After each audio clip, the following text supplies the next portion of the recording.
Is your freeze dryer actually designed to be safe to freeze dry in your home? In this video, I'm going to introduce you to a new freeze drying company based in Australia that is now entering the North American market. The company is CryoDry. And I got to talk to the Chief Operating Officer, Daniel Kind. Daniel, along with the owner of CryoDry, specifically designed the freeze dryer based on their pharmaceutical and scientific background in freeze drying. Daniel was here in Nampa, Idaho, which is close to me, and installing their flagship product, the CD8 Pro, to install it for DIY freeze dry. So it was a really fun opportunity for me to see how this freeze dryer actually operates, but also talk to Daniel about what his company is all about, why they built the freeze dryer the way they did, and also get some real-time demonstration on what the freeze dryer can do different than other home freeze dryers on the market. So I'm going to be releasing a number of different videos of different topics that we discussed with Daniel, as well as the full demonstration of their CryoDry machine. I'll be putting this in a playlist, so if you want to check out more videos, check out the playlist on the YouTube channel Freeze Dry Business. Also, if you're not a subscriber, make sure you hit the notification bell and subscribe so that you can get notified when other videos related to this series come out. All right, let's get to the interview with Daniel Kind of CryoDry to understand if your freeze dryer is actually safe. Great to have you here in Nampa, Idaho, of all places. Before we get to the technical things and learn about the CryoDry and get to these questions, tell me a little bit about yourself, the story. Like, how did you even get here to Idaho? What do you think of the states? And also kind of how you got into CryoDry as well. Yeah, thank you so much, David, for inviting me here to Idaho. Excellent experience to be able to see the differences in our cultures. I'm from Sydney, Australia, and that's where I grew up, and that's also where CryoDry was established. My role is Chief Operations Officer. In Australia, we don't talk too much about roles. We tend to keep it a bit light with some very flat structures in the small and medium enterprise space. But my function is to essentially oversee our business and to make what we need to have happen. Yeah, you're the guy with the answers, right? Yeah, so ultimately, yeah. Now you're in Idaho, though. Is this your first time in Idaho? Yeah, it is. Yeah, it's beautiful. What are your thoughts on it? Lovely. I love being able to look out on the drive-in and see the snow on the mountains. That looks great. Yeah, we had dinner before we sat down here, and you were talking about driving on the other side of the road. You pointed out a couple of things that I think people would find interesting, like if somebody's never driven on the other side of the road, what are the first things that kind of catch you off guard? Probably the thing that you're going to notice straight away is that sort of built-in being able to see around you and being able to see behind you by looking in the mirror, that's gone. So when you change sides, that sort of ability for you to be able to see who's behind you is no longer there. You have to force yourself to look in the mirror because it's in the wrong spot. I hope to get over to Australia. I know we're working on having me come out there. To you guys, and that'll be my first experience driving on the left side of the road for sure. Yeah. So give me kind of a snapshot of what CryoDry is to start with. How many people maybe work in it? Yeah. Where does all this begin? So CryoDry is a company that's born in Sydney, Australia, around about 6 years ago now. A group of industry veterans in scientific, pharmaceutical, research and development came together with their combined experience over 16 years in freeze drying and decided that we were able to develop a product that was going to be accessible to a market that hadn't previously seen these types of technologies. But you've stuck with kind of Australia. You're quite a distance from the United States and North America. Why the US market? Why North America? What did you see there that presents an opportunity? Yeah, look, so I think the main thing that we saw in North America was the ability to be able to add to the existing products that are in the market something different, something that has innovative features that are simply not available, but also to educate, to bring our experience, both from support and also from simple product selection into the market. Also, we want to learn what's going on over here. We see a huge amount of material being freeze-dried, and that's fantastic. And so for us, it's about learning as well. Yeah, and so we're here in Nampa, Idaho too. And we got this unique opportunity to be here at DIY Freeze Dry. Yeah. They're basically a central point for people to come in and freeze dry their own products. But people anywhere from across the Treasure Valley here can come in and freeze dry something. They don't have to buy a freeze dryer. It comes with all the electrical, all of the technology, the education. So seeing this type of business model, what are your thoughts on kind of connecting with DIY to then put your freeze dryer here? For us, what an opportunity. We're able to not only get experience in a location that customers can come to and try their products, but we were also able to gather additional sort of feedback from people as they dry in different machines and get get that real understanding, that deep understanding that we need to make sure that our product remains top class. So now we know a little bit of background. I want to dive into what people don't know. You know, a lot of people are buying freeze dryers right now of all different brands. What do they not know about the freeze dryer in terms of the safety standpoint for putting it in their home, for even the safety of their food and all of that? Sure, thank you, great question. So for us, this is paramount.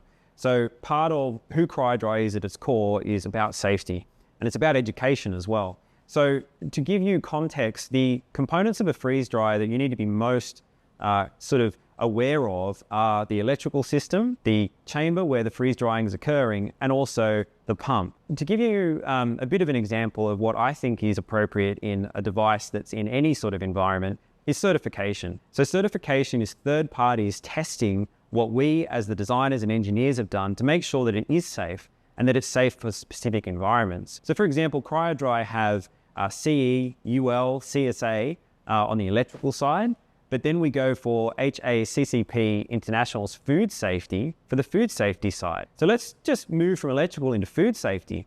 So the thing about food safety is that in that vacuum chamber, if there's things in that vacuum chamber that are going to respond or outgas in that environment and potentially deposit on the material that you're drying, that's no good. And that's just absolutely not okay. And so for CryoDry, what we saw was the opportunity to develop products that didn't have adhesives, for example, or items that had volatile organic compounds that would be released into that chamber during the freeze drying process. So that to me is paramount. Once we've got through those things, it's almost incumbent upon any manufacturer to make sure that the very basics are covered. So for me, electrical safety, food safety. Okay, that brings up more the commercial side, because when you're running a business, most people have run with a home freeze dryer unit, similar size to this CryoDry CD8 that we'll see later. Also, they're running it as a business. So when they're selling it to somebody else, whether that's either pre-cooked or it's frozen or however it's pre-processed, it is important for food safety. So I wanted to ask you, should people be worried about the freeze dryers that they currently own, especially in the US market, when it comes to food safety for commercialization? Yeah, another good question, David. I think the answer to the question is ultimately everyone has to be able to take measures to avoid risk when they're producing a product. And the risk is going to be acceptable on different levels for different people. My answer to your question is that I think it's appropriate that any food product made in a freeze dryer, if it's not specifically commercial or specifically certified for any type of food safety, is to ensure that that product is tested. And that can be testing for anything from moisture or water activity to micro, to be able to be sure that what's come out is what's gone in. From a food safety perspective, for us, having adhesives in the chamber is just not acceptable. And so those adhesives are generally used for heater mats on the bottom of shelves. So we went with a unique sandwich shelf design where the heater mat's between two aluminum plates. And that has worked for us in two ways. One, it removes the volatiles that could be in the chamber, but two, it also gives us a nice performance from a temperature control perspective.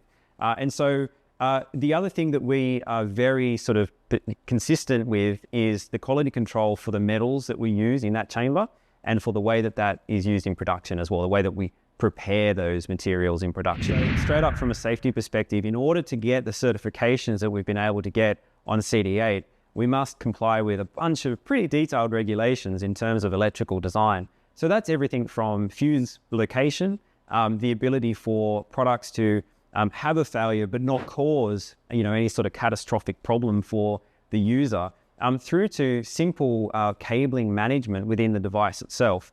So that, along with our innovations with inverter-based refrigeration systems, gives us a electrical safety sort of standpoint that we feel is class leading. Yeah, so our freeze dryers that we currently own by some of these brands not electrically safe? It's an interesting question.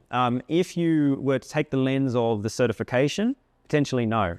If you take the lens of are they safe enough to continue to be used now? Yes. Should you be insistent upon a level of certification for your freeze dryer? Absolutely. And if you're concerned, then it can be inspected. I would suggest that for the most part, a lot of the freeze dryers on the market don't have sufficient protections in place. And that, to me, whilst it's not going to necessarily cause a problem overnight, longer term, I'd be concerned about that. So CryoDry uses a certain type of refrigerant, and I am not a mechanical engineer or HVAC or anything. So I want you to tell me kind of what refrigerant is for a freeze dryer, and then what you use and why that's important to use that type. So give us some background on what refrigerant is. Sure. Yeah, absolutely. So refrigerant, commonly known, I think, in the States as Freon, is a gas that is used to move energy from one place to another really efficiently. And so whether that's a refrigerator or an air conditioner, car, home, but specifically in freeze drying, it's used to be able to get that chamber temperature down, which we need for the freeze drying process. There are a number of different refrigerant types that can be used. Each of them has a different impact on the environment. Traditionally, they're quite damaging to the environment when they leak, or just in normal use.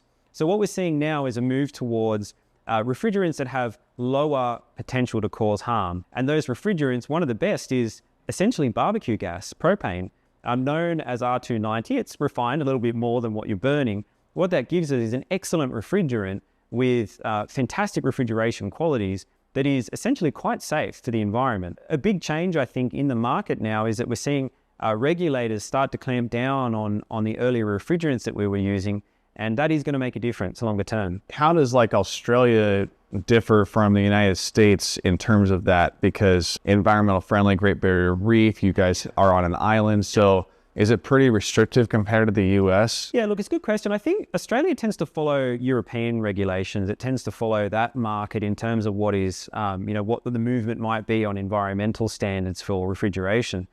It is quite heavily regulated, and indeed, there are some very serious fines for any sort of, release of gases that are damaging to the environment. I think from my understanding of where the US market is at the moment, I think there's also quite a quick shift towards making sure that refrigerants are safe. Ultimately, what's going to happen is you'll be paying more longer term to maintain your freeze dryer. All right, Daniel just gave us a lot of information, but there's more to come because this is part of a 3-part series where we're sitting down with Daniel. I've also got a full demo of the CryoDry CD8 Pro, so stay tuned for that. And we're going to talk about vacuums next in part 2, so check the video description or you can follow the thumbnails next.